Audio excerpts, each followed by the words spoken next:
Good evening, ladies and gentlemen. I want to start by saying I don't belong to any alumni of any business school, so I'm really delighted that I'm an integral part of Imbue, the first ever event of an IIM in terms of really holding this leadership summit. So thank you so much, Saif, Harish, and the team for giving me this opportunity to really work with all of you to put this together. Imbue is really about leadership, and it is about leadership that makes a difference to society. Leaders have made a difference and steered their societies or organizations to new horizons. And all these such leaders have hardly conformed. Spurred by the courage of conviction, they exhibit the willingness to confront all odds. They are entrepreneurial risk-takers and innovators, mavericks and pioneers, visionaries and game changers. Ladies and gentlemen, we have amongst us today a distinguished game changer, the most talked about Bazigar, who will weave magic through his paheli this evening. It is indeed a proud privilege to welcome the King of Bollywood, the global ambassador of Indian cinema, Dilwale Shahrukh Khan. He is an entertainer by profession who won the hearts of millions of people the world over through his extensive body of work and abundant charisma. A multifaceted personality, he acts, sings, dances, presents television and stage shows, and is also a world-class entrepreneur, winner of numerous awards and accolades. He is a true leader and one of the world's biggest movie stars. Let's give a big round of applause to our Badshah of Bollywood, Shahrukh Khan.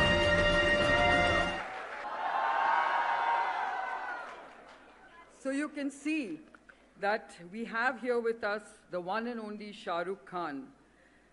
Shahrukh, of course, has found a place in billions of hearts, not only with his work in cinema, but he has also made an indelible mark with his entrepreneurial genius, marketing innovation, and his dil se communication, which connects him with people across all strata.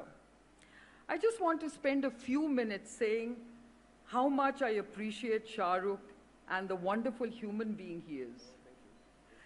I first met Shahrukh in 2005 when we both received our Padma Awards from the late Abdul Kalam ji.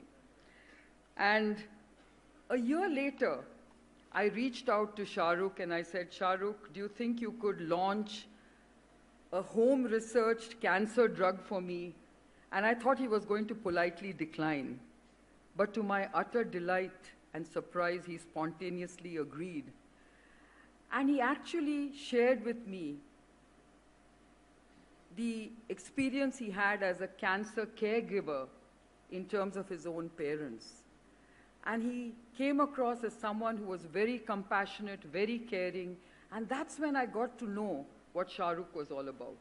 A wonderful, caring human being. On behalf of IIMB and the alumni, I would like to express our deep gratitude to Shahrukh for accepting to inaugurate this pioneering event tonight.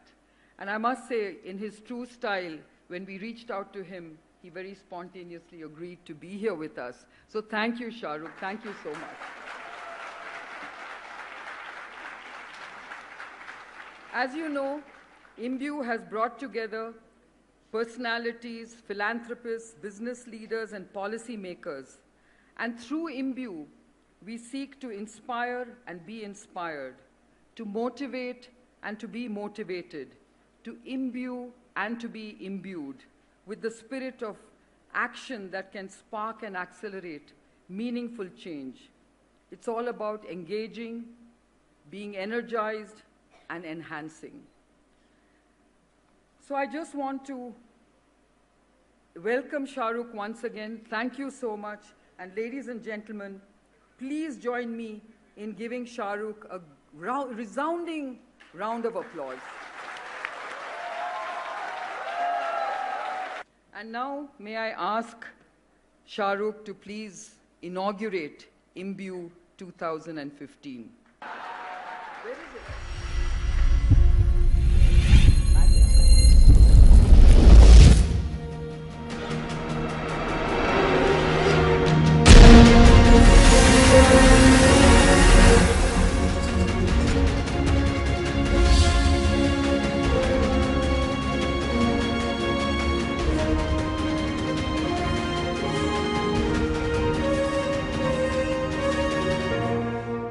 Thank you, Kiran. I only like her because I can say I love you, Kiran, to her. That's what I'm into there.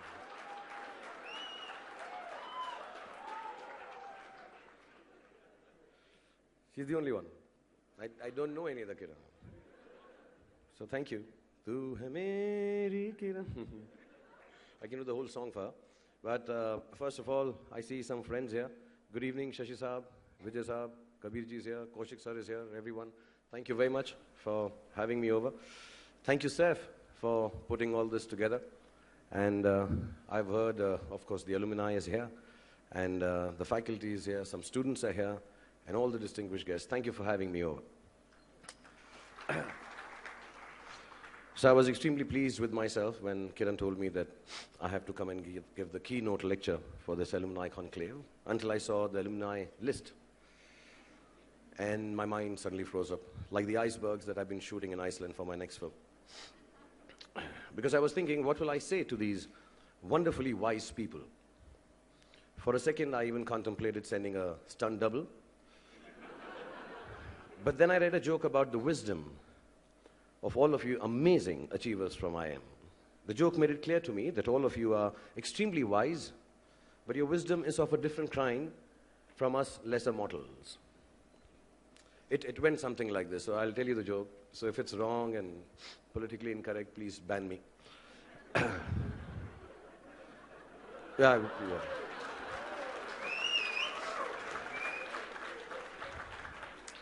So it was about a kid who claimed he was too good for the standard first or class 1 that he was in and should be promoted to the 4th standard. Seems all IIM guys feel like that about themselves. So he was marched to the principal's office, and for gender equality reasons, even in jokes, the principal happened to be a lady. So she thought the kid should be given a fair chance, as ladies are always fair, and said she would ask him a few questions. And if he answers them right, he will be promoted to the 4th standard, as he wished. Her first question to him was, what does a cow have 4 of, and I have only 2 of? And the boy, after a moment, said, legs. What's in your pants that you have, but I do not have? The boy said, pockets. What does a lady do sitting down? A man does standing up, a dog does with his one leg raised, she asked. The boy said, shake hands. The final one was what starts with F and ends with K, obviously, and is a 4-letter word, and if you don't get it, you have to use your hand. And the boy confidently said, a fork.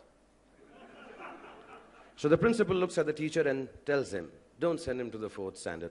Send him to the IIM. He'll be a perfect fit there.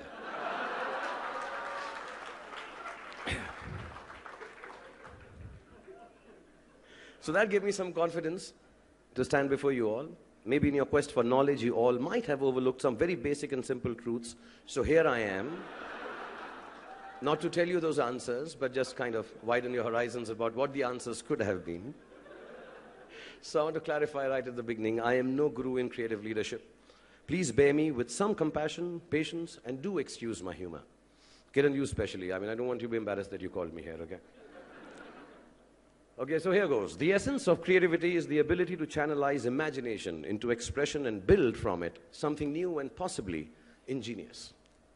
Whether it is an art form or a scientific invention or discovering a new way of doing the same old thing. It begins in the mind. A mind that does not function within the framework of boundaries, but constantly searches beyond those boundaries, is a mind that is able to create anew.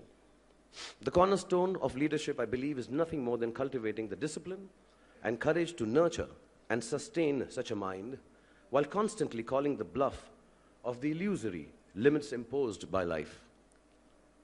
See, I am 50. I don't look it, but I am.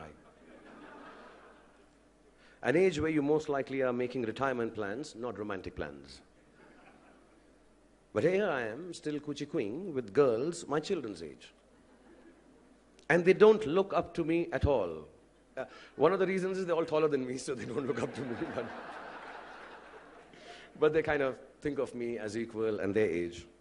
And that's because, having been put in the position of someone who's a romantic hero, so to say, I've cultivated a belief that I can love them back as beautifully as any man can, age notwithstanding. With respect, dignity, and also to put my own experiences of life, which younger guys don't have, of course. Though I must admit, girls have a bit of a father fixation, and that comes in handy with my endeavors. Leaders are able to assimilate experience in order to reframe the world around themselves on their own terms. They use the very structure of life to dismantle it. They're not afraid to question, to imagine, to dream, and, most importantly, to believe. They're also not afraid to act, even if their actions might not result in success. There is an old song I always turn to when I'm faced with adversity. Being a public figure, most of my actions and intentions are questioned, reviewed, and sometimes loved, and sometimes even distorted. Ranging from praising my sexiness to questioning my sexuality, I get it all. But whenever I feel thwarted, I think of this song. The song is a very old one, so maybe most of you won't know. Or maybe if the alumni is really, really old, then you would all know. It's a song called Hum To Mohabbat Karega. I've only changed the words, so I'll sing it for you as badly as I can. हम तो act करेगा दुनिया से नहीं डरेगा चाहे ये जमाना कहे हमको दीवाना कहे हम तो एक्ट करेगा. So please do act, take the action. Nothing is more important than that. Many books have been written on leadership skills, on methods and models for it. But in my view, it really isn't all that complicated at all. To be able to dream unencumbered, to imagine and hang on to a boundless mind filled with ideas, so that you never stop renewing yourself and the world around you, whether it is your inner world, your consciousness, or your outer world, that encompasses your profession and your relationships, is essential to leadership. But dreaming is not enough. It's also important to be able to dismantle the old, the frameworks that are laid out before you, the ideas that you yourself cling to, the ones that hold you back and prevent you from growing. It is by disassembling your fears of failing, of losing, not just things, but people, and even positions, and jobs, and most of all, change, that you can be truly creative, not just in the things you choose to do, but in the way you view your part in the world you inhabit. I meet many successful people in the world of business, and I often find that while their ideas are very, very clear, the way they speak of them is oddly dispassionate. The madness and passion are missing. I get the sad impression that business often becomes numerical, about millions and targets, or it ends up being so goal-driven that there is a stark loss of inspiration from it. I think the emphasis on organizational goals and efficiency has clouded the poetry of creating. Perhaps because of the artistic basis of the work I do, it is difficult for me to relate to this darkness. I feel it lacks life. I may be completely wrong. Creation cannot be a managerial concept or a notion. No matter how good the idea is, it has to be an imaginarial conception. You have to imagine things. To lead means to inspire, to imagine, and you cannot inspire people mechanically or through numericals. Yeah, okay, with all due respect, unless they are stockbrokers or bankers. Inspiration is an emotional construct. To make people believe in anything, whether it is a product, a story, an idea, or you yourself, you need to connect their ability to imagine and dream with your own. You cannot create within a box with unbending walls. It is an open process, one that is welcoming and even wild at times. To abandon that inclusive wildness for a narrow defined goal is illusory. I've never set one, goals that is. I have never set out to earn a particular amount, to count the crores at the box office, or to compare my worth with anyone else's. In fact, I would go as far as saying that quantifiable goals are indeed illusions. The only reality actually is hard work. Diligence is imperative to both creativity and leadership. Making the mistake of thinking that your dreams will take flight without you having to flap madly at those wings to get up into the sky is plain silly. In my experience, it's great to delegate, but there's no shortcut to working hard. To know and to understand what you're doing, to be open to learning about it and from it, every single moment requires diligence. It requires work. If you want to excel at something, there shouldn't be a single person around you who can claim to be more familiar with its mechanics than you are. It's non-negotiable to strive and to be familiar with your own trade, with your own work. Life remains ordinary if you are unable to sustain the capacity to work hard on your dreams. If you aren't determined to get there, you won't. And this is a paradoxical thing, because I've heard many people say that you need to know where you're going to be determined about reaching there. But it hasn't been the case with me. I never knew my destination. I can't even claim to know it today. Now that I'm on the cover of Forbes India, is that where I wanted to be as a businessman? My IPL team has won the championship and is profitable. Is that the dream I had for a sporting franchise venture? I have a film running in a cinema hall for the last 20 years. Should that be the attempt in terms of achievement for my next film? No, I don't think so. I believe goals actually limit our ambitions and desire. I don't mean that don't have goals, but call them mere milestones. Think of them as a passing moment of excellence and keep on striving harder for a place which cannot be defined or confined by names or numbers.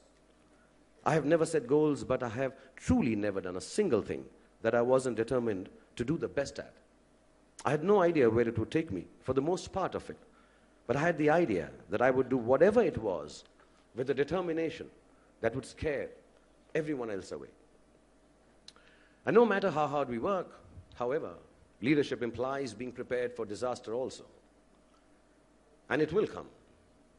If it doesn't hit you like a tsunami washing away your houses and homes, like unfortunately it happened in Chennai, it'll show up some other way, as failure maybe. Or then, by taking away something or someone you loved and believed in. So what are you going to do about it? You can cry and wallow. I do that often, and I'm not ashamed to admit it. Though I do it in a special corner reserved for tears in my huge golden bathroom. Yeah, somewhere between the jacuzzi and the steam room. I sit on the floor and shed huge tears of self-pity, persecution, and how the world doesn't understand my genius and effort. But I take a hot and cold shower, that helps, and walk out wearing my limited edition cologne, ready to embrace disaster. So a bit of wallowing and crying is okay. But the thing to understand is that if you learn how to welcome disaster, you will and you can overcome it. So what if everything gets turned on its head? Change your perspective. Do a handstand. Don't sit there staring at the ruins. Start getting bits of you together and rebuilding yourself. That's what leadership is about, after all. Besides, a perfect life, according to me, is a farce. God isn't making utopian ad films and screening them on the clouds to sell its USP to you. There is no perfect life. It's a man-made idea, and we are buying into it all the time. Actually, there is nothing more beautiful than the imperfections of life. Creativity is about taking the imperfection and translating it into something beauteous. In my trade, life serves as a fertile ground for innovation and ideas. We use its imperfections every moment. In fact, there is really nothing that allows us to create better or to live better than trouble. So why not embrace it? And embrace it. Embrace ourselves too while we're embracing it. And while we are embracing, let's embrace destiny too. And while we're embracing, in my case, I will embrace Kajol, Madhuri, and Alia also. Which unfortunately doesn't come in your perks packages, guys. Whichever company you join or create. So, haha. Because actually, destiny isn't what it's rolled out to be either. Accidents happen. I'm a living proof of an accident, movie star, / entrepreneur, / speaker at an IIM gathering. I wanted to be a sportsman. Represent India, hopefully, as a hockey or a cricket player, or an athlete. Suddenly, I hurt my back, didn't have the resources to get the best treatment in the world. Joined a theatre group to fill in time and overcome my sadness of not being able to play at a professional level. Father died suddenly, and we were evicted from a rented house. Mother went looking for a smaller place, and the property dealer's father-in-law, was making a series called Fauji. My mother sent me to him, and he cast me as Abhimanyu Rai in the serial. Things went ballistic from there, yeah. Things just completely went haywire from there. I got film offers, and one thing led to another, and I became a movie star. And I just want to tell you, by the way, we never took the house from the dealer. So I want to thank him. His name is Dhawan. We used to call him Dhawan Uncle. So Mr. Dhawan, who actually got me on the road to stardom. And yeah, and my mother didn't live long enough to see my work either. I realize now that hurting my back wasn't an accident. Being here, speaking to you all, is the larger, happier accident. So destiny plays a part, for sure, and no one can teach us either how to find it or how to chase it. Just like disaster, it will come your way. But if you don't have the courage to ride its waves when it does, it will toss you right back on the beach. And all you'll get to see is the sunset of a tired and a weary life, plus a very, very sore backside. So I would advise keeping your eyes open for life's magic and not turning away from its citing practicality and good reason. There isn't one. Be brave enough to face your destiny, to sacrifice for it, and compromise for it if you have to. It will always be worth it. To imagine that you know better than life is the silliest and possibly the most costly mistake one can ever make. So to conclude, I'd like to borrow from my latest endeavor of creativity, Dilwale. I have to market that too. So the movie says that unless you live by the heart, unless you are Dilwale, none of this will truly translate into the splendor that life is capable of unfolding before you. The mind is the seed of creativity, but the heart is the soil. That seed cannot grow without an open heart. To be able to love, to give, to share, to nurture, to take others along on your journey with as much goodwill for them as you have for yourself is the basis of all creative endeavor, of all real success, of all happiness, and of true leadership. If you close up your heart to the world, if you choose to live your life on parameters that let you forget how to love, you will dishonor life and disallow it from honoring you. There is no greater creativity in life or leadership than the ability to touch each moment that you're living with the beauty of living it by your heart. To give back to life the fullness that it has had the generosity to give you. And the joke that I cracked about the little kid giving all abnormal answers to basic questions was just a joke. I don't think you guys are like that. I mean, I really think all of you from IIM are very sexy and very, very cool. Actually, I must admit, it's really, really next to impossible to find such a combination of smart and sexy in so many people together. Yeah, really.